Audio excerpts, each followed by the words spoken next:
BTS didn't conquer America alone. Behind the record-breaking albums, the sold-out stadiums, and the United Nations speeches, there were moments where American artists, some of the biggest names in the industry, made a choice. They chose to stand with a South Korean group at a time when Western pop still didn't quite know what to do with K-pop.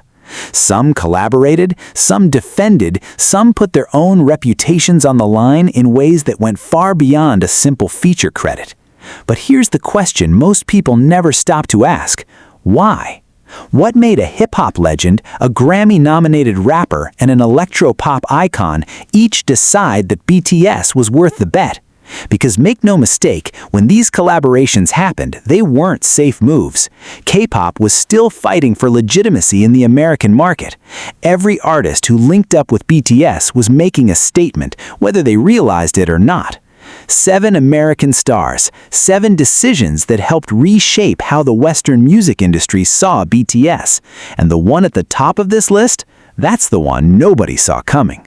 Let's get into it. Number 7. The hip-hop legend who didn't need BTS, Snoop Dogg. Calvin Cortazar Brodus Jr., better known to the world as Snoop Dogg, was already one of the most recognizable human beings on the planet before BTS ever entered the conversation.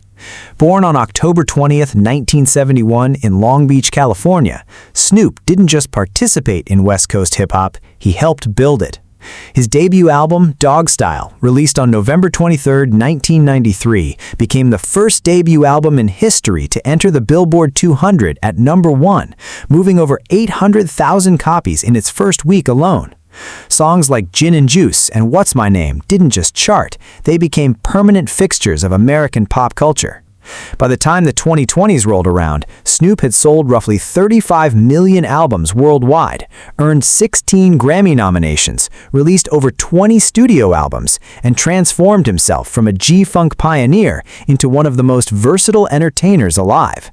Television, film, business ventures, a youth football league, Snoop had done it all. He didn't need a collaboration with anyone to stay relevant. He was Snoop Dogg. So when reports surfaced in early 2022 that Snoop was working with BTS, the reaction from both hip-hop fans and K-pop fans was a mixture of excitement and confusion. This was a man whose career was built on Dr. Dre's production, who rode the wave of gangster rap in the 1990s, who he collaborated with Tupac, Pharrell, and Wiz Khalifa. Why would he step into the world of a South Korean boy band? The answer started to take shape in January 2022 when Snoop appeared on the Mogul Talk podcast. During the conversation, he casually mentioned that he'd received a collaboration request from a group named BTS. What made the moment revealing was what he said next. He admitted he wasn't immediately sure how big they were. He had to ask his nephew. His nephew then showed him videos of BTS performing, and Snoop's reaction was simple. He was impressed, not in a polite, media-trained kind of way. He saw the scale of what BTS had built and understood, as someone who'd spent 3 decades in entertainment, that their operation was real. By March 2022, Snoop confirmed the collaboration publicly. Walking the red carpet at the American Song Contest, he told the AV Club that the project was official like a referee with a whistle. And then he said something that cut straight through whatever skepticism existed around the pairing. "I love that entertainment world," he referred to K-pop. "It's good music, it's a vibe." He followed that up with a line that sounded effortless but carried weight. "I make good music, they make good music, and we end up doing this. This is what it's always about, bringing our worlds together."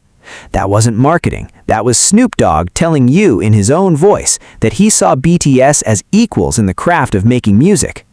The track that came out of this was Bad Decisions, released on August 5, 2022, alongside producer Benny Blanco. The song featured vocals from 4 members of BTS, Jin, Jimin, V, and Jungkook, paired with Snoop's rap verses and Benny Blanco's production. It was an upbeat, danceable pop hip-hop record, described in press materials as a euphoric and flirty dance song. The music video leaned into humor, with Benny Blanco playing an over-the-top superfan trying to get to a BTS concert. It was lighthearted by design, and that was part of the point. This wasn't a track that needed to prove anything. It was three very different musical forces, an American rapper, a pop producer, and the biggest group in K-pop, making something together simply because the music worked.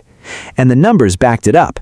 Bad Decisions debuted on number 10 on the Billboard Hot 100 for the week ending August 20th, 2022. In its first week, the song pulled in 10.1 million streams, 3.1 million radio airplay audience impressions, and 66,000 sales.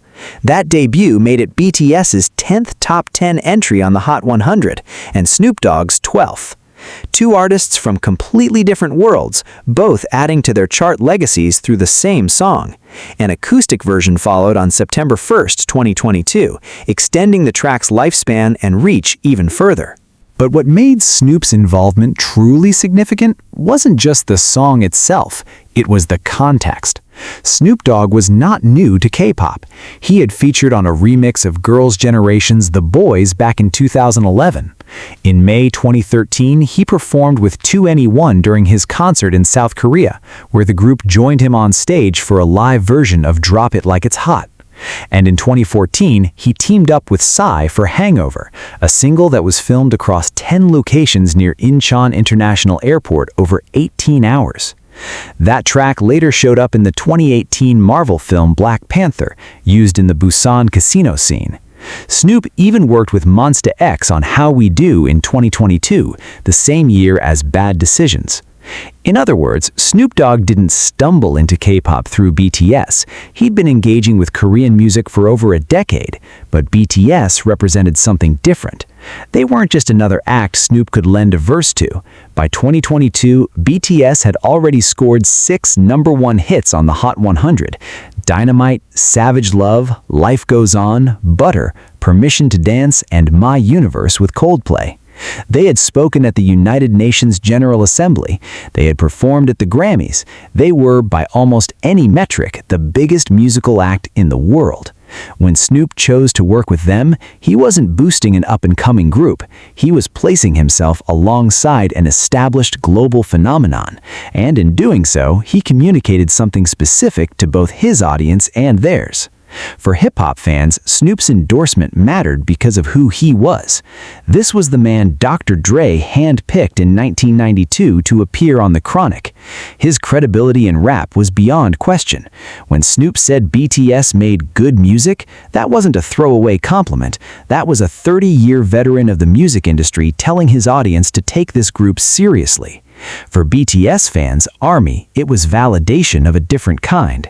Having Snoop Dogg on a BTS track meant that the group's crossover into American music wasn't just a commercial event, it was being recognized by one of hip-hop's foundational voices. And Snoop didn't treat it like a one-off publicity stunt. He spoke about the collaboration with genuine warmth in multiple interviews, never once reducing BTS to a trend or a novelty. He spoke about the music. He spoke about the vibe. He spoke about bringing worlds together.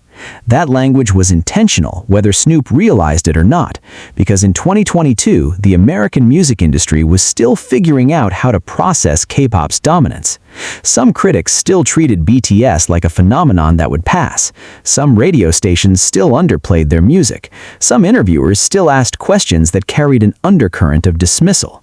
And into that environment walked Snoop Dogg, a man whose cultural authority in American entertainment is essentially unchallengeable, saying plainly and publicly that BTS belonged. That's what made his involvement more than a feature credit. Snoop didn't sacrifice his reputation for BTS. He did something arguably more powerful. He put his full weight behind them at a moment that weight still mattered. And if you think that kind of endorsement from a figure like Snoop Dogg doesn't shift perception, wait until you hear what the next artist on this list did, because she didn't just collaborate, she brought her entire identity into the room. Number 6. The rapper who went to court for BTS, Thee Stallion. Megan Jovan Ruth Pete, known to the world as Megan Thee Stallion, was born on February 15, 1995 in San Antonio, Texas, and raised in the South Park neighborhood of Houston. Her mother, Holly Thomas, was an underground rapper who performed under the name Hollywood. That detail matters, because Megan didn't discover hip-hop through a playlist or a music video. She grew up watching her mother record. She went to studio sessions as a child. Rap wasn't a career path she chose, it was the environment she was raised in. Holly Thomas managed Megan's early career, shaping her from the ground up. And when Holly passed away on March 22, 2019, after a battle with brain cancer, Megan was back performing within 3 weeks. That kind of drive isn't manufactured, it's inherited. By the time BTS entered her orbit, Megan Thee Stallion had already established herself as one of the most dominant forces in American hip-hop. Her 2019 mixtape Fever pushed her into mainstream visibility, and 2020 turned her into a household name.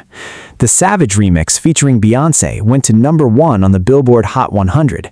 WAP, her collaboration with Cardi B, did the same. At the 63rd Grammy Awards, Megan became the second female rapper ever to win Best New Artist, the first being Lauryn Hill in 1999. She took home 3 Grammys that night. Time magazine named her one of the 100 most influential people of 2020. She graduated from Texas Southern University in 2021 with a Bachelor of Science in Health Administration. She was juggling Billboard chart dominance and college coursework in the same year. That's who Megan Thee Stallion was before the BTS collaboration happened. So when the news broke in August 2021 that Megan would appear on a remix of BTS's Butter, the pairing made sense on paper. BTS had the biggest song in the world. Megan had the cultural momentum. The original Butter had debuted at #1 on the Hot 100 and held that position for 7 consecutive weeks before being briefly displaced by another BTS song, Permission to Dance, then returning to the top. By the time the Megan remix was announced, Butter had already become 2021's longest-running #1 song, surpassing Olivia Rodrigo's Driver's License at 8 weeks. But what most casual observers didn't know was that Megan nearly didn't get to release the remix at all. The obstacle wasn't creative differences, it wasn't scheduling. It was her own record label. 1501 Certified Entertainment, an independent Houston label founded by former Major League Baseball player Carl Crawford, attempted to block Megan from releasing the Butter remix. The label's public position was that the release would not be beneficial to her career. Megan, however, alleged something very different. She claimed that 1501 was trying to extort her a 6-figure payment in exchange for permission to put the track out. The dispute was part of a much larger, years-long legal battle between Megan and 1501 that had been playing out since 2020, when she first accused the label of preventing her from releasing music.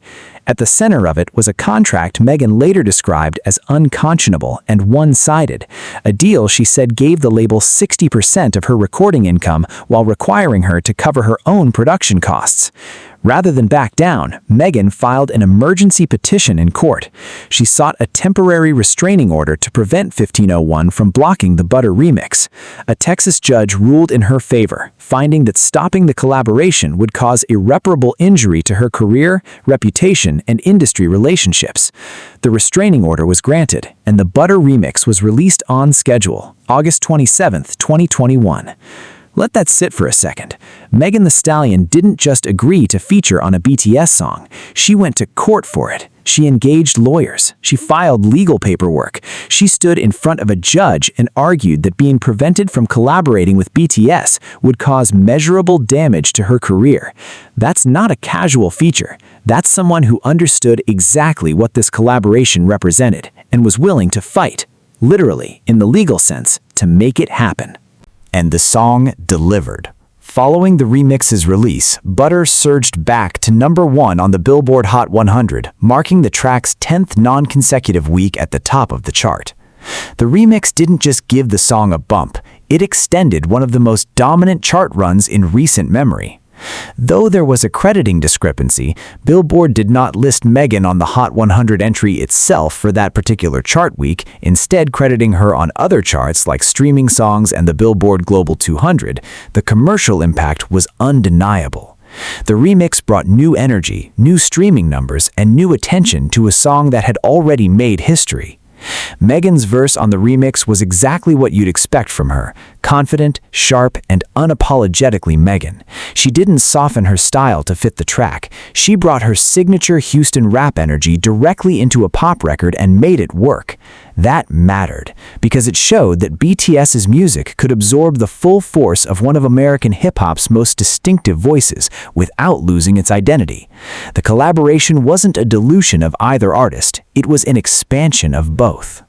The live performance followed on November 28, 2021, when Megan made a surprise appearance during the second night of BTS's Permission to Dance on Stage concert at SoFi Stadium in Los Angeles.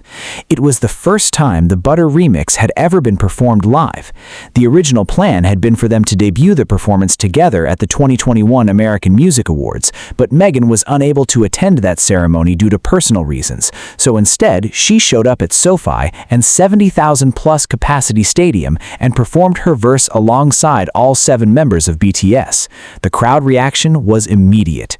Megan didn't just walk on stage and deliver her lines, she danced, she engaged, she treated it like what it was, a legitimate event. What makes Megan's involvement with BTS stand out from many of the other collaborations on this list is the cost, not the financial cost, the personal cost. By 2021, Megan was already deep in one of the most contentious label disputes in modern hip-hop. Her legal battle with 1501 Certified Entertainment would drag on for 2 more years, finally reaching a confidential settlement in October 2023. That dispute involved allegations of unpaid royalties, attempts to redefine what counted as an album under her contract, and repeated efforts by the label to restrict what music she could release and when. Every time Megan went public with a new project, there was a risk that her label would intervene. And yet, when BTS asked her to remix Butter, she didn't hesitate. She didn't let the legal complications stop her. She walked into a courtroom and fought for the right to release the song. That tells you something important about how Megan viewed BTS. This wasn't a vanity feature. This wasn't a box-checking exercise where a mainstream American rapper lends a verse to a K-pop track for clout. Megan saw the collaboration as valuable enough to risk another round of legal conflict with a label that had already made her professional life difficult. She put her name next to BTS, knowing full well that it would trigger a confrontation, and chose BTS anyway. For ARMY, Megan's legal fight became part of the story. Fans followed the court proceedings in real time. They tracked the filing, the ruling, and the release. It transformed the Butter remix into a standard feature, into something with stakes behind it. And for the broader music industry, it sent a clear message. Collaborating with BTS wasn't a niche decision anymore. It was a move that a 3-time Grammy-winning American rapper was willing to go to war for. That dispute with 1501 eventually ended, but Megan's moment with BTS at SoFi Stadium, standing on that stage performing a verse she had to sue her own label to release, remains one of the most striking crossover moments of 2021. She didn't just lend her voice, she staked her legal standing on it. And if that kind of commitment from one of hip-hop's biggest names tells you something, wait until you hear about the artist at number 5, because his partnership with BTS wasn't a single moment. It was a whole chapter.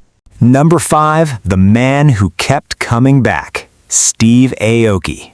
Most collaborations in the music industry are transactions. 2 artists meet in the studio, record a track, do a round of press, and move on. Maybe they'll mention each other in an interview a year later, maybe they won't. That's the norm. Steve Aoki broke the norm. His relationship with BTS wasn't a single song or a single moment. It was a partnership that stretched across years, albums, and genres, and it began at a point in BTS's career when a Western collaborator of Aoki's stature could have easily passed. Stephen Hiroyuki Aoki was born on November 30, 1977, and grew up in a family that already had a significant place in American business history. His father, Rocky Aoki, born Hiroaki Aoki, was a Japanese-American entrepreneur and former wrestler who founded the Benihana restaurant chain in the 1960s, helping popularize teppanyaki-style dining across the United States. His half-sister, Devon Aoki, built a career as a model and actress. The Aoki name carried weight long before Steve ever touched a turntable. But Steve didn't ride the family empire. He built his own. In 1996, while studying at the University of California, Santa Barbara, Aoki founded Dim Mak Records out of his college dorm room. The label started in punk and indie rock, launching the early careers of acts like Block Party, The Kills, The Gossip, and Klaxons. As Steve's own interests evolved, so did the label, shifting into electronic music and eventually becoming a significant platform in the global EDM landscape.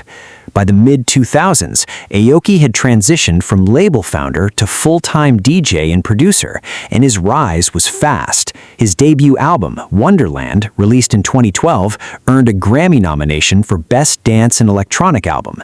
That same year, Polestar named him the highest-grossing EDM artist in North America based on touring revenue. He performed over 200 shows in a single calendar year, a pace that earned him a Guinness World Record for the most-traveled musician in a single year. His live sets became legendary, defined by high-energy spectacle, crowd surfing on inflatable rafts in the now iconic tradition of throwing cakes into the audience. Aoki wasn't just a DJ, he was a brand. He collaborated with Linkin Park, will.i.am, Kid Cudi, Blink-182, and Fall Out Boy. He existed at the intersection of EDM, hip-hop, rock, and pop, comfortable in every space.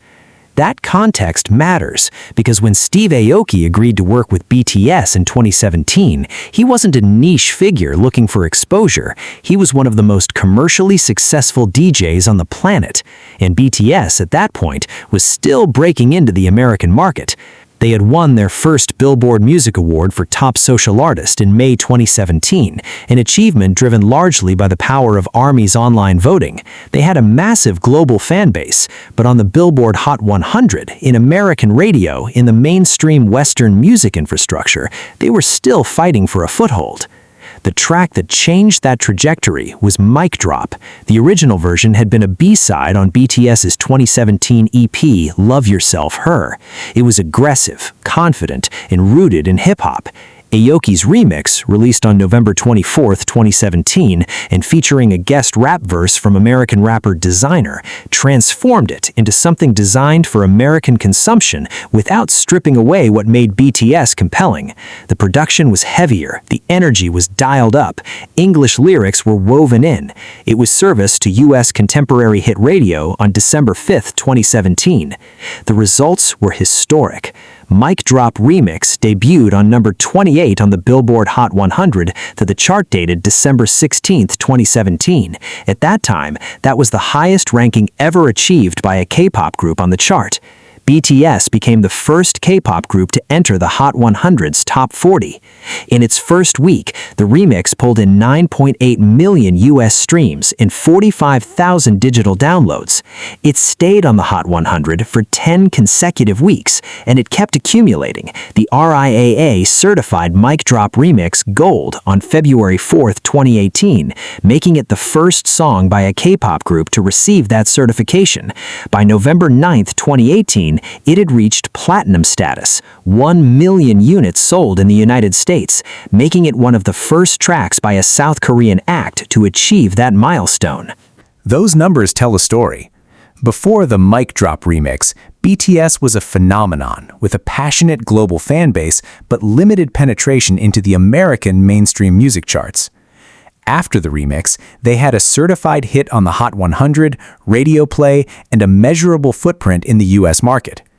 Steve Aoki's production didn't create BTS's talent, but it gave that talent a vehicle that American radio programmers and playlist curators could process. It was the bridge. And then, Aoki did something that most collaborators don't do. He came back. In 2018, BTS released Love Yourself, Tear, and on that album was The Truth Untold, a ballad performed by BTS's vocal line, Jungkook, Jimin, Jin, and V, featuring Steve Aoki. This wasn't another high-energy club track. It was quiet, emotional, and atmospheric. The fact that Aoki's name was attached to a ballad showed that his relationship with BTS wasn't limited to a specific sound. He wasn't just there to add EDM production to their tracks. He was part of their creative process in a way that transcended genre. Then came the third collaboration, Wasted on Me. released on October 25, 2018 as a single that later appeared on Aoki's fifth studio album, Neon Future 3. This track carried a specific distinction. It was BTS's first ever song recorded entirely in English. RM and Jungkook provided the vocals over Aoki's ambient EDM production. The significance of that can't be understated. Nearly 2 years before Dynamite would debut at #1 on the Hot 100 as BTS's breakthrough English language hit, Aoki had already tested those waters with them. Wasted on Me was the proof of concept. It showed that BTS could record in English and still sound like themselves. It laid the groundwork for everything that followed. 3 collaborations in just over a year, a high-octane hip-hop remix, an emotional ballad, and their first all-English track. Each one served a different purpose in BTS's evolution. And Aoki wasn't just delivering finished products and walking away. He was publicly, visibly invested in BTS's success. In interviews, Aoki spoke about BTS with a level of specificity that went beyond standard promotional quotes. He praised their dancing, their vocal ability, and their capacity to maintain a distinct identity in an industry that pressures artists toward conformity. In a 2018 interview, he compared BTS to Bruce Lee, a deliberate reference to a cultural figure who broke through Western barriers while remaining unapologetically Asian. Aoki called BTS representatives of the future. He described ARMY as the best team you could have on your side. He didn't hedge, he didn't qualify. He spoke as someone who had watched the operation from the inside and understood its scale. His connection to ARMY went beyond lip service too. Aoki played the Mic Drop remix at his own shows regularly. It became a staple of his live sets. He gave birthday shoutouts to BTS members during performances. He attended their concerts. He engaged with the fandom on social media with a consistency that signaled genuine affection, not obligation. What made this relationship remarkable was its durability in an industry built on disposability. Most Western artists who collaborated with K-pop acts in 2017 or 2018 did so once and moved on. The collaboration was treated as a curiosity, a cross-cultural novelty that might generate some press. Aoki treated BTS like a long-term creative partner. He didn't show up once for the headline. He showed up again and again. Each time, the music was different. Each time, it served BTS's expanding ambitions, whether that meant cracking the Hot 100, exploring balladry, or testing an English language direction. And there's a personal dimension to this that's easy to overlook. Steve Aoki is a Japanese-American artist who built his career independently without relying on his family's wealth or connections. He started a label in a dorm room. He drove his own van to shows. He understood on a fundamental level what it meant to be an Asian artist carving space in an American entertainment industry that didn't always make room. When he championed BTS, it wasn't just professional respect, it was cultural recognition. An Asian American artist who had already fought for his place in American music was now using his platform to amplify an Asian group doing the same thing on an even larger scale. That's why Steve Aoki's contribution to BTS's story goes beyond Mic Drop. He was one of the first major Western artists to treat BTS as equals in the studio, to return from multiple projects, and to publicly advocate for their artistry without reservation. He didn't just open a door, he held it open and walked through it alongside them multiple times. And if you think that kind of sustained commitment is rare, wait until you hear about number 4. Because she didn't just support BTS musically, she defended them when no one asked her to. Number 4. The voice that defended them when it mattered, Halsey. Every artist on this list made music with BTS. Halsey did that too. But she also did something none of the others did in quite the same way. She used her voice outside the studio to protect them. And she did it repeatedly, publicly, and without being asked. Ashley Nicolette Frangipane was born on September 29, 1994, and grew up to become one of the most distinct voices in American pop. Before she was Halsey, she was a teenager posting music online, building an audience from scratch through raw, confessional songwriting that didn't fit neatly into any single genre. Her sound pulled from electropop, alternative rock, and R&B, and it carried an emotional directness that made her hard to ignore. Her debut album, Badlands, dropped in 2015 and reached number 2 on the Billboard 200, eventually going double platinum. Her second album, Hopeless Fountain Kingdom, debuted at number 1 on the Billboard 200 in 2017. And then came Without Me in 2018, the single that made her inescapable. It climbed to number 1 on the Hot 100, becoming her first chart-topping hit as a lead artist. That song has since been certified diamond by the RIA. Before that, Bad at Love from 2017 had already reached the top 5 and earned an 8 times platinum certification. By the time BTS entered her orbit, Halsey had been named one of Time magazine's 100 most influential people, received 3 Grammy nominations, and launched a cosmetics brand called About Face. She was one of the biggest pop artists in America. She had nothing to prove and nothing to gain from attaching herself to a K-pop group. But that's not how Halsey saw it. Because when she met BTS for the first time backstage at the 2017 Billboard Music Awards, something clicked. BTS had just won their first BBMA for Top Social Artist. They were the talk of the show, but still relatively unknown to the broader American pop audience. Halsey walked up to them backstage. She already knew their music, she'd been watching their videos. She brought churros as a gift because she'd heard they liked them. BTS gave her Korean candy in return. It was a small, informal exchange. And from that moment, a real friendship formed. Over the following months, Halsey and BTS kept in touch. She visited the group during a trip to South Korea while touring for Hopeless Fountain Kingdom. The relationship was genuine, not managed by publicists, not structured around promotional timelines. They exchanged gifts. Halsey gave the members matching diamond friendship bracelets. BTS gave her a custom sparkly microphone. These weren't photo op gestures. They were the kind of things friends do.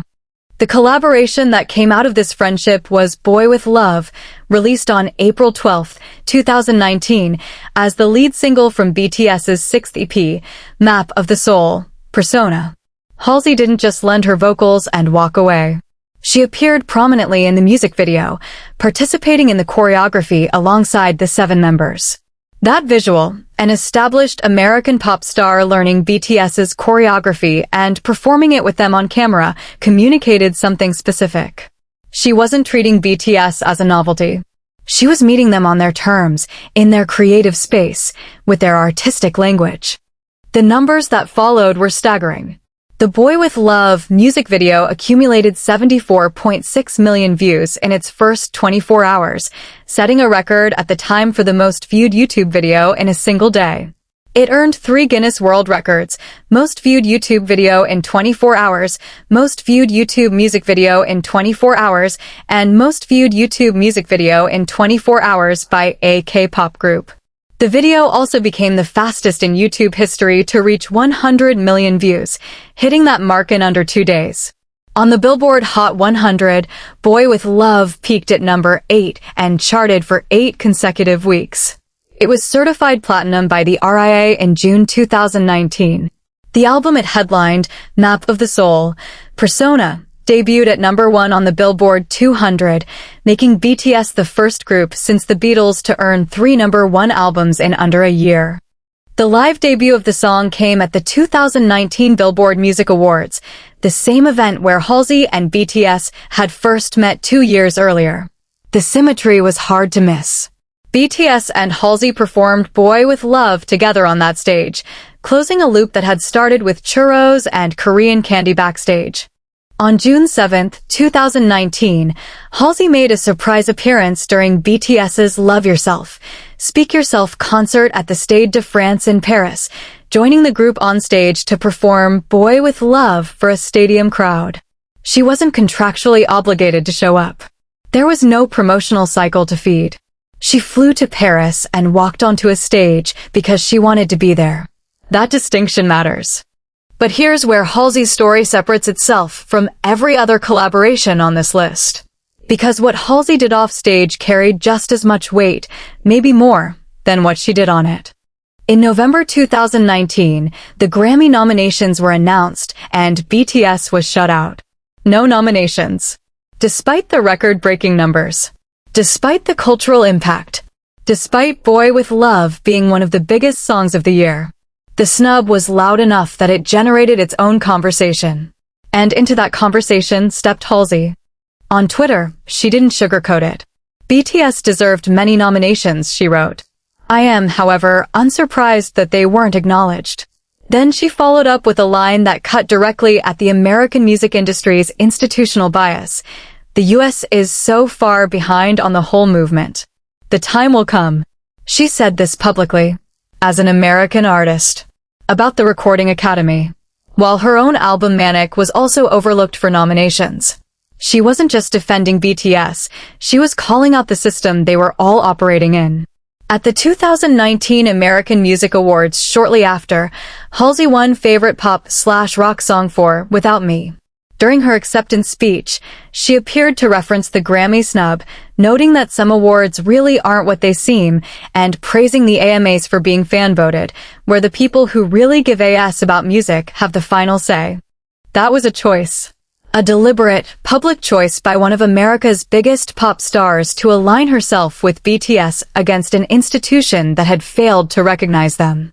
And it wasn't the last time.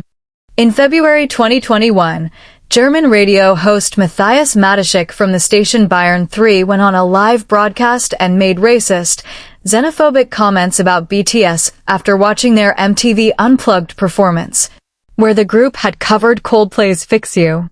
Matuschek called BTS a crappy virus and said there should be a vaccine for them, language that weaponized pandemic rhetoric against an Asian group during a period when hate crimes against Asian communities were surging worldwide.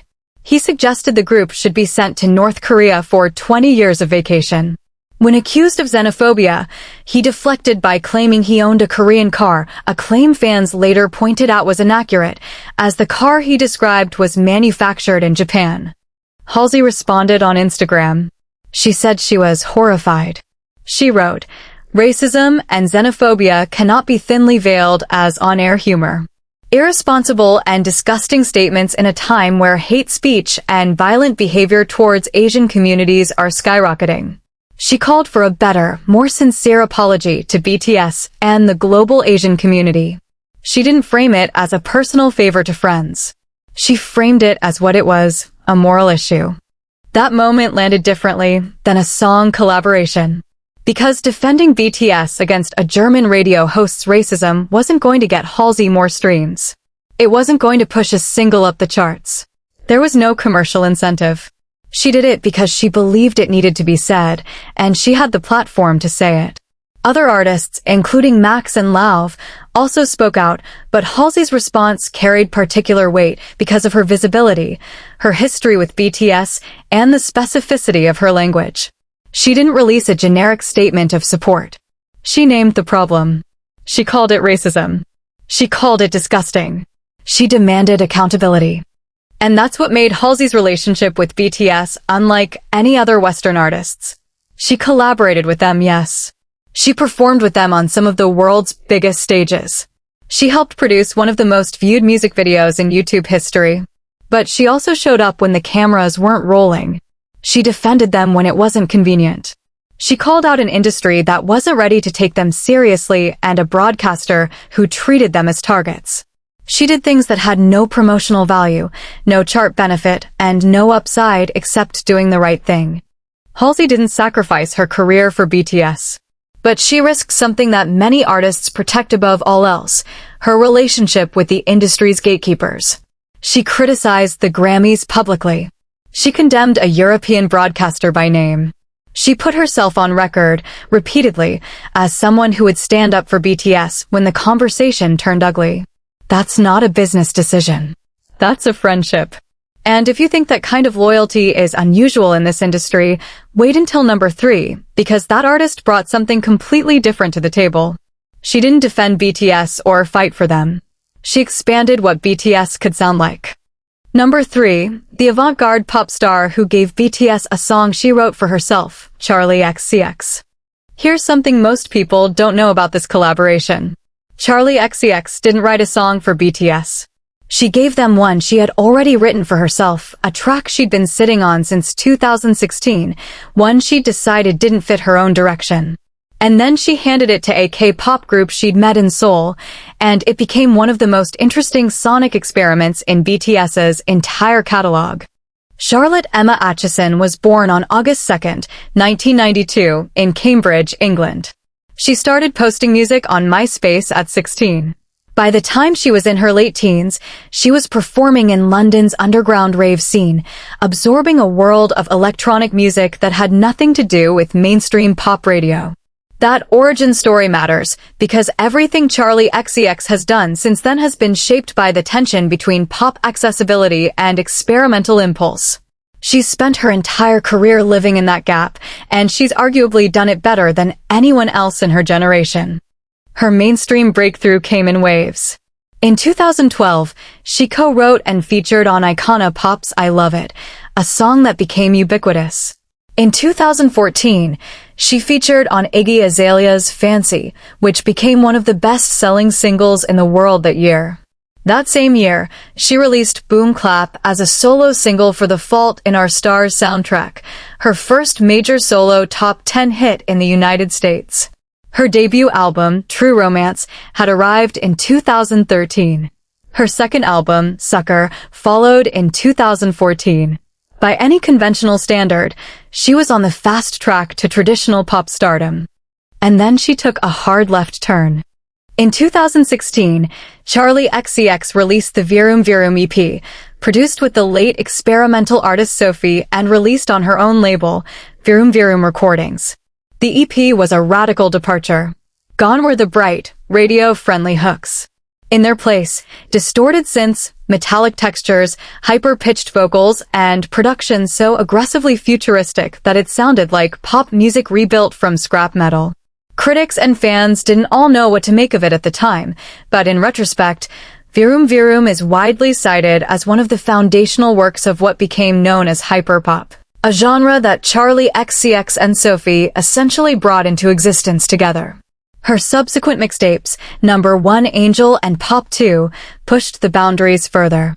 She was collaborating with producers from the UK collective PC Music, led by Jungkook, and creating a version of pop that was simultaneously accessible and deliberately abrasive. This is the artist who, in the middle of reshaping what pop could sound like, decided to meet BTS in Seoul. In August 2017, Charli XCX was in South Korea to perform at the Incheon Pentaport Rock Festival. While there, she connected with BTS. On August 14, 2017, she posted photos with the group on Twitter, jokingly calling herself the newest member of BTS. BTS responded from their official account with a black and white photo, thanking her for the visit. It was lighthearted. It was informal. But it was also the beginning of something concrete. During that meeting, Charli XCX shared an unreleased song with BTS, a track she had written in 2016 titled Glow. She'd composed it during the same creative period that produced some of her most experimental work, but she decided it didn't fit her own artistic trajectory at that point. Rather than shelving it permanently, she offered it to BTS. The group took the song, adapted it, incorporated Korean lyrics, and worked with the production duo Stargate to reshape it into what would become Dream Glow. The track was released on June 7, 2019, as the first official single from the BTS World original soundtrack, the companion album to the mobile game BTS World, published by Netmarble and released globally on June 26, 2019, in 176 countries. The game was a story-based simulation that let players take on the role of BTS's manager, guiding the group from their pre-debut days in 2012 to their rise as global superstars. The soundtrack was designed as a major creative component of the project, and Dream Glow was chosen to lead it. The song featured 3 members of BTS's vocal line, Jin, Jimin, and Jungkook, alongside Charli XCX. Lyrically, it explored the idea that chasing your dreams can be liberating, a way to push past the insecurities and pressures that come with being in the spotlight. Sonically, it was ethereal synth pop, polished, atmospheric, and distinctly different from both BTS's hip-hop roots and the aggressive electronic textures that defined Charli XCX's own recent work. It existed in a middle space that neither artist typically occupied on their own, and that's what made it interesting. Dream Glow was the first of 3 international collaboration singles released for the BTS World soundtrack. The second, A Brand New Day, paired BTS members J-Hope and V with Swedish singer Zara Larsson and was produced by British electronic musician Mura Masa. The third, All Night, brought together RM and Suga with American rapper Juice WRLD. The fact that BTS used their game soundtrack as a platform for 3 distinct international collaborations, each featuring a different subunit of the group with a different Western artist, was a strategy in itself.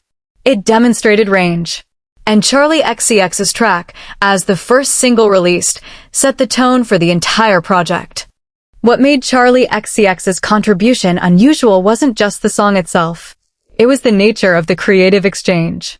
Most K-pop collaborations with Western artists follow a straightforward model.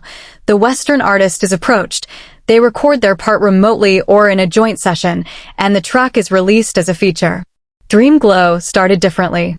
The song existed before BTS was involved. It was a Charli XCX composition, her melody, her concept, her creative DNA, that she chose to share because she believed it could work for them. BTS then took that material and made it their own. The result was genuinely collaborative in a way that many features are not. And the timing of Charli XCX's involvement added another layer. By 2019, she was deep in her experimental phase, a phase that would eventually lead to How I'm Feeling Now in 2020, recorded entirely during COVID-19 lockdown, and then to Crash in 2022, and finally to Brat in 2024. Brat would become the album that definitively elevated her. It reached number 3 on the Billboard 200, her highest charting album. It earned 9 nominations at the 67th Grammy Awards and won 3. Best Dance/Electronic Album, Best Dance Pop Recording for Von Dutch, and Best Recording Package. She was nominated for Album of the Year and Record of the Year. The album generated a cultural moment. Brat Summer became a global meme, a lifestyle reference, a cultural shorthand. She was named Top Dance/Electronic Artist at the Billboard Music Awards and received Billboard's Powerhouse Award at their Women in Music ceremony. But in 2019, when Dream Glow was released, that level of mainstream recognition was still years away. Charli XCX was revered in critical circles and by a devoted fanbase, but she wasn't yet operating at the commercial scale she would later reach. Her decision to give BTS a song she'd written for herself, during a period when her own catalog was in flux and every creative decision carried weight, showed a level of generosity and artistic confidence that's rare in the industry. It also showed something about how she viewed BTS. Charli XCX is an artist who has spent her career working at the edges of pop, challenging what the genre can accommodate. She's collaborated with Sophie, Jungkook, and producers from the most forward-thinking corners of electronic music. She doesn't attach her name to projects casually. When she gave Glow to BTS, she was implicitly saying, "These artists are interesting enough to deserve a song I wrote during one of my most creatively ambitious periods." That's not a commercial calculation. That's an artistic one. And for BTS, Dream Glow served a specific function. It showed that the group could inhabit a sonic space that was neither their signature hip-hop nor their chart-topping pop singles. It was airy, textured, and deliberately understated. It proved that BTS's vocal line, Jin, Jimin, and Jungkook, could carry a track that lived in the same universe as Western electro-pop without losing the emotional qualities that made their vocals distinctive. The collaboration demonstrated versatility at a moment when BTS was proving, song by song and partnership by partnership, that they could exist in any musical space they chose to enter. Years later, in a 2023 interview on Hits Radio, Charli XCX was asked about the collaboration and responded with clear enthusiasm. She said she would love to collaborate with Jimin again. "Jimin, I don't know if you're watching this video," she said on air, "but I'm ready and waiting for your contact." Fans noticed she was wearing a t-shirt similar to one Jimin had worn in the music video for his solo track, Like Crazy, a detail that suggested the connection was still alive. Charli XCX didn't defend BTS in interviews. She didn't go to court for them. She didn't build a years-long partnership. What she did was arguably more subtle and, in its own way, just as significant. She trusted them with her own creative work.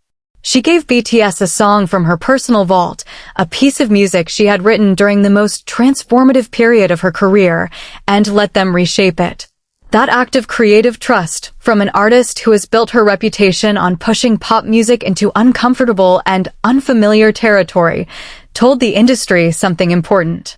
BTS wasn't just a group that could work with Western stars. They were a group that Western stars wanted to create with, on a level that went deeper than promotional strategy. Number 2, the queen of rap who stamped her name on BTS's boldest song, Nicki Minaj.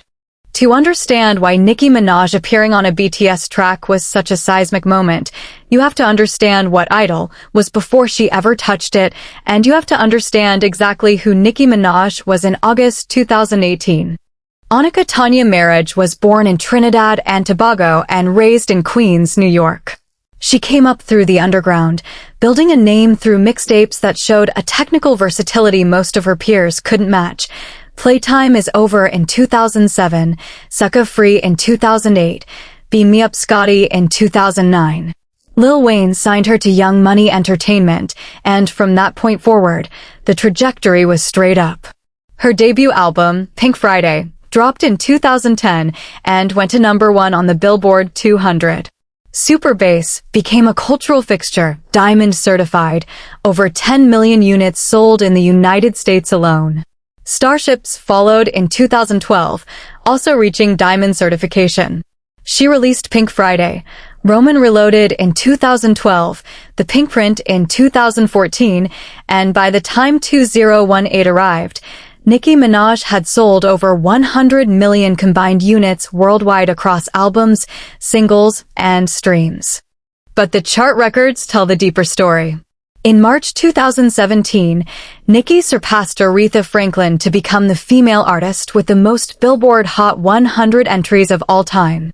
By November 2018, just months after the BTS collaboration, she became the first female artist in history to reach 100 career entries on the Hot 100, a milestone she hit with her feature on Tyga's Dip. At that point, she was only the 5th act ever to reach triple-digit entries, joining Drake, Lil Wayne, Elvis Presley, and the Glee cast. She held the record for the most top 10 hits among female rappers. She had received 12 Grammy nominations. And in 2022, Super Freaky Girl would make her the first solo female rapper to debut at #1 on the Hot 100 since Lauryn Hill did it with Doo Wop, That Thing, in 1998, a 24-year gap. That's the artist BTS asked to be on Idol. Not a rising talent. Not an emerging voice. The most commercially dominant female rapper of her generation, operating at the peak of her cultural relevance. And the song they asked her to join wasn't a safe one. Idol was released on August 24, 2018, as the lead single from Love Yourself, Answer, the final installment in BTS's Love Yourself series. The track was, by design, one of the most creatively aggressive songs BTS had ever produced. Its rhythmic foundation drew from Calm, a style of electronic dance music that originated in Durban, South Africa, defined by heavy, repetitive thumping drum beats and bass. On top of that, BTS layered traditional Korean musical elements, rhythms from Samul Nori, a traditional Korean percussion ensemble, vocal techniques from Panzori, a form of Korean musical storytelling, and exclamations called Chu Imsi, phrases like Eol-su and Jawaja, traditionally used to boost the energy of a live performance. The music video pushed those cultural references further. Members wore hanbok, traditional Korean clothing. The set design referenced traditional Korean architecture, including Jiwa roof styles and Hanok pavilions. The choreography incorporated elements of Bukkichum, the Korean fan dance, and Sangmodiology, a traditional hat spinning dance. And visually, the video was packed with Korean cultural symbolism, the rabbit on the moon from Korean folklore, tigers representing Korea itself. Lyrically, Idol was a declaration. The repeating refrain, "You can't stop me lovin' myself," wasn't a gentle affirmation. It was a challenge. The song addressed the pressures of being called an idol in South Korea, the constant scrutiny, the criticism, and the expectation to conform. BTS's answer was to lean harder into exactly who they were: Korean, global, traditional, modern, all at once, with no apologies. This was the song Nicki Minaj was asked to rap on. Not a pop single designed for Western radio. Not an English-language track calibrated for American playlists. A song that was aggressively, proudly rooted in South African electronic music and Korean traditional culture, two sonic worlds that had almost no precedent for being combined on a mainstream pop record. And BTS wanted the biggest female rapper in America to place her voice directly inside it. The collaboration came about through a direct request. After finishing the recording of Idol, BTS felt that Nicki Minaj's rap style could bring a new dimension to the track. RM later explained that the group believed her unique vocal and rap color would bring the song alive. They sent a formal request to her team. She accepted. The version featuring Nicki Minaj was released as a digital-only bonus track on Love Yourself. Answer: it appeared on digital versions of the album, typically as the final track, but was not included on physical copies. Her verse was woven into the existing structure of the song, adding her unmistakable rapid-fire delivery and lyrical confidence into a production that was already operating at maximum intensity. The result was a collision of identities: Korean traditional music, South African electronic beats, and one of America's most recognizable rap voices, all occupying the same 3.5-minute space. The commercial performance matched the ambition. Idol debuted at number 11 on the Billboard Hot 100 for the chart week ending September 8, 2018. In its first week, the song, including both the original and the Nicki Minaj version, sold 43,000 downloads, topping the Billboard Digital Song Sales chart. The album, Love Yourself, Answer, went to number 1 on the Billboard 200. The Idol music video became the fastest K-pop group music video to reach 100 million views on YouTube at the time, hitting the mark in just 4 days, 23 hours, and 20 minutes, shattering the record previously held by BTS's own Fake Love, which had reached 100 million views in 8 days and 8 hours. But what made Nicki Minaj's involvement particularly notable wasn't the chart numbers. It was what her presence on the track communicated to the American music industry. In August 2018, Nicki Minaj was in the middle of her own album cycle. Queen, her fourth studio album, had been released just 2 weeks earlier on August 10, 2018. She was actively promoting her own music, managing her own rollout, navigating her own press cycle. And yet, she still made time to record a verse for a K-pop group's single. She didn't need to be on Idol. She had her own album to push. The fact that she chose to participate during one of the busiest promotional periods of her career said something about how she viewed BTS's position in the music landscape. And the nature of the collaboration itself carried meaning. Unlike some of BTS's other Western partnerships, where the artists met in person, performed together live, and built public-facing friendships, the Nicki Minaj collaboration was primarily a professional, long-distance arrangement. There was no joint tour, no shared stage performance, no extensive public interaction. Nicki tweeted about the song on release day. She added her songwriting credits. She delivered a verse that fit the track's energy without diluting its cultural specificity. And then she let the music speak. That restraint was its own kind of statement. Nicki Minaj didn't need to perform Idol at the Billboard Music Awards to validate the collaboration. She didn't need to do a joint press tour. Her name on that track, on that song, at that moment, was the statement. When fans, industry executives, and radio programmers saw BTS feat Nicki Minaj on their screens, it registered immediately. This wasn't a niche crossover. This was the Queen of Rap co-signing the biggest K-pop group in the world on one of their most culturally assertive songs. And the timing within BTS's trajectory was critical. August 2018 was a specific inflection point for the group in America. They had already broken chart records with the Mic Drop remix in late 2017. They had already earned their first top 10 Hot 100 entry with Fake Love earlier in 2018. But Idol was different from those songs. Fake Love and Mic Drop had been produced with Western market accessibility in mind, English language elements, EDM production, hip-hop features. Idol went the opposite direction. It doubled down on Korean and African musical traditions. It refused to smooth its edges for American consumption. And yet BTS still put one of America's most prominent rappers on it. That decision, to feature Nicki Minaj on a song that was unapologetically non-Western in its musical DNA, was a statement about what kind of crossover BTS was building. They weren't trying to become an American act. They weren't sanding down their identity to fit into existing Western formats. They were bringing Nicki Minaj into their world, not the other way around. And the fact that she agreed, that she recorded a verse for a track built on calm beats and Samul Nori rhythms and Panzori vocal traditions, validated that approach entirely. For the broader narrative of BTS in America, the Nicki Minaj collaboration served as proof that the group didn't need to compromise to attract top-tier Western talent. They could make a song rooted in Korean and South African culture, put it on the same album as their most personal and ambitious work, and still land one of the biggest names in American rap. That wasn't just a feature credit. It was evidence that the power dynamic between K-pop and Western pop was shifting, and that BTS was the reason it was shifting. Number 1. The breakout star who gave BTS the Grammy stage, Lil Nas X.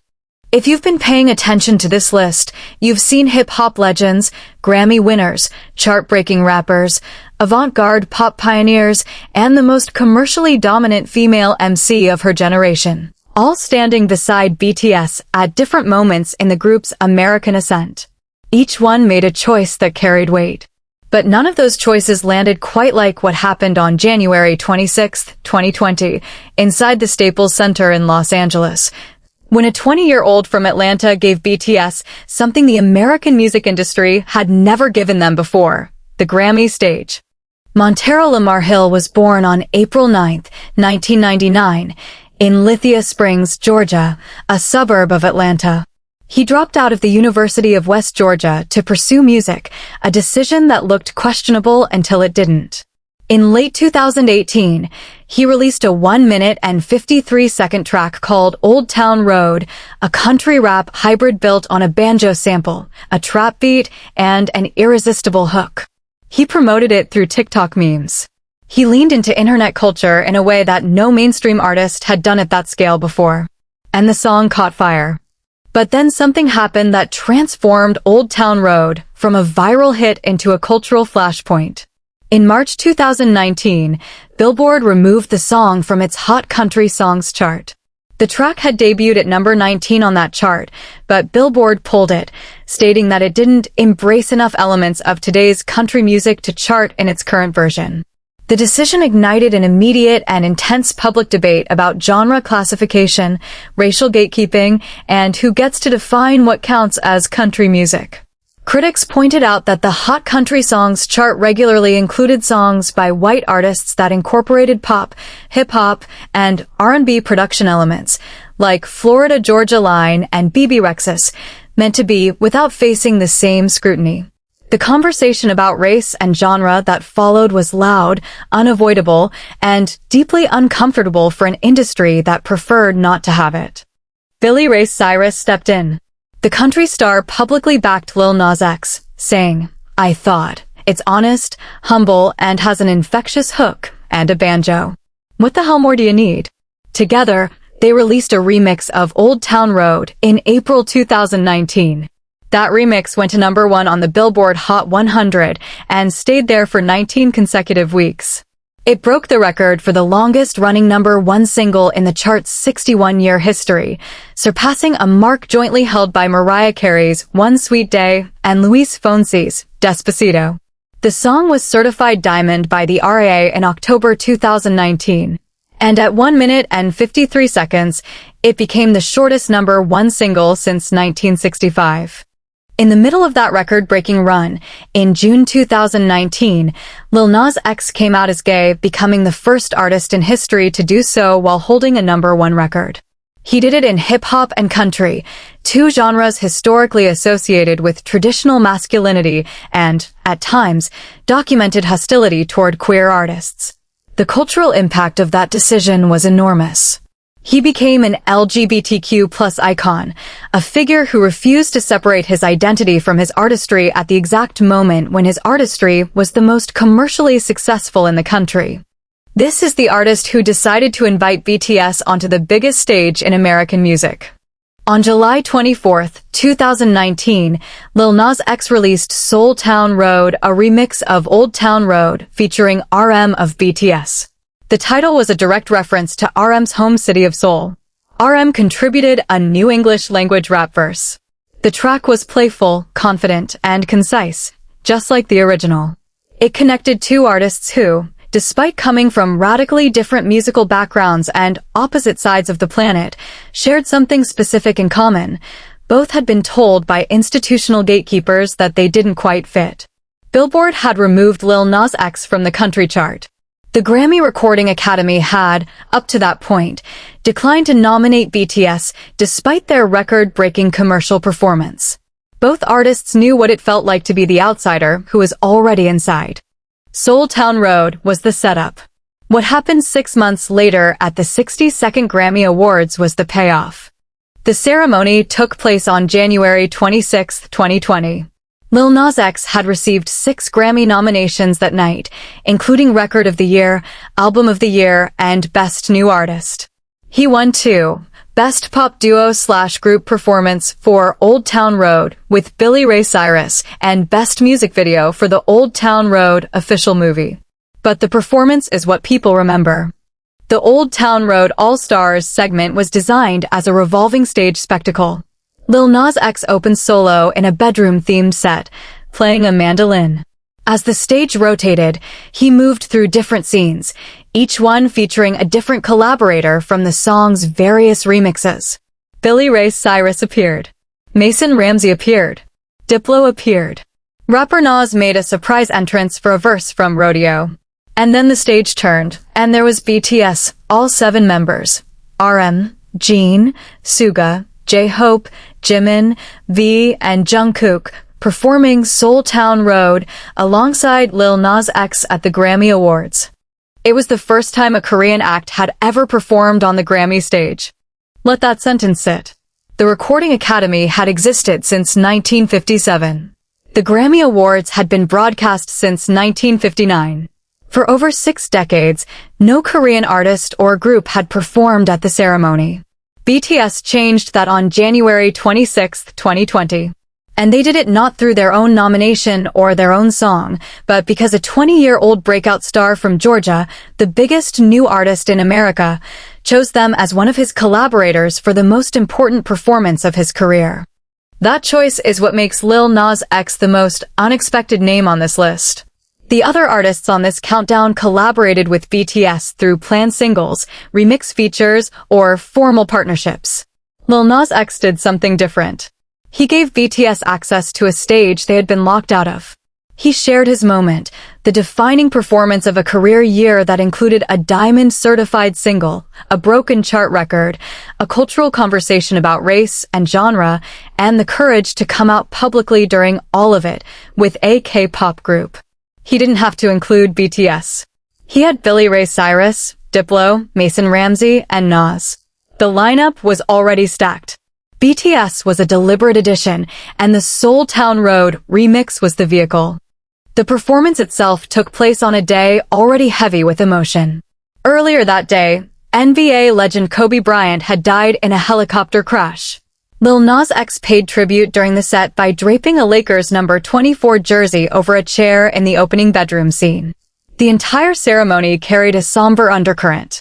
Into that atmosphere, the Old Town Road All-Stars performance arrived as a burst of energy, joy, and collaboration, a reminder of what music can be when artists from different worlds choose to stand on the same stage. For BTS, the significance was layered. They had attended the 2019 Grammys as presenters, handing out an award, standing at the podium, but not performing. Their presence at the 2019 ceremony had already been treated as a milestone. But performing was different. Performing on the Grammy stage meant being recognized as artists, not guests. And in 2020, They didn't yet have their own Grammy nomination. That would come later that year, when Dynamite earned a nomination for Best Pop Duo/Group Performance. In January 2020, the only way BTS could perform at the Grammys was if another artist invited them. Lil Nas X was that artist. And the pairing made sense beyond the music. Lil Nas X and BTS were both artists who had been subjected to institutional gatekeeping. Both had been told, in different ways, that they didn't belong in the spaces they were dominating commercially. Billboard had removed Lil Nas X from a chart.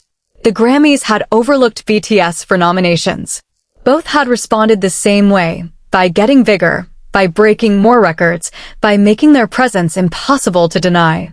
When they stood on that stage together, it read a solidarity between two acts who had arrived at the top of American music on their own terms, without the permission of the institutions that were supposed to certify them.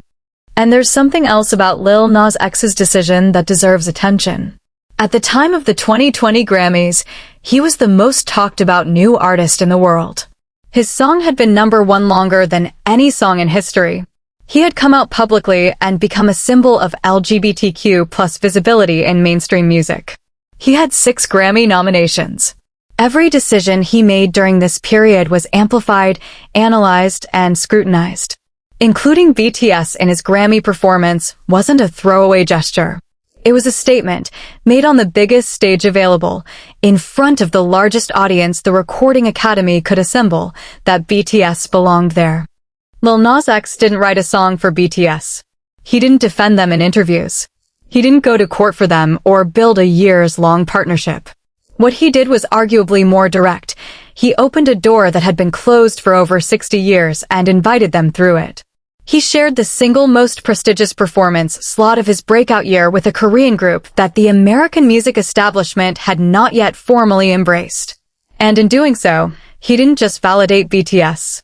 He changed the narrative about what the Grammy stage could look like, who could stand on it, and what it meant to be invited. 7 American artists. 7 distinct choices. And not a single one of them was simple. Snoop Dogg brought 30 years of hip-hop credibility to a Kpop collaboration and told the world, plainly, that BTS made good music. Thee Stallion went to court, filed a legal petition, stood before a judge, and won, just to release her verse on a BTS remix. Aoki didn't just collaborate once.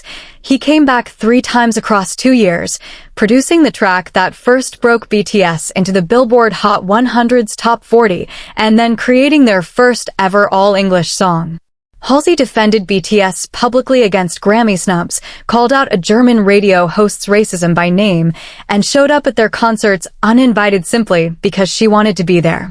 Charli XCX gave BTS an unreleased song from her own personal vault, a track written during the most creatively ambitious phase of her career, and trusted them to reshape it. Nicki Minaj placed her unmistakable voice on Idol, a song built on South African calm beats and Korean traditional music, proving that BTS didn't need to sand down their identity to attract top-tier Western talent.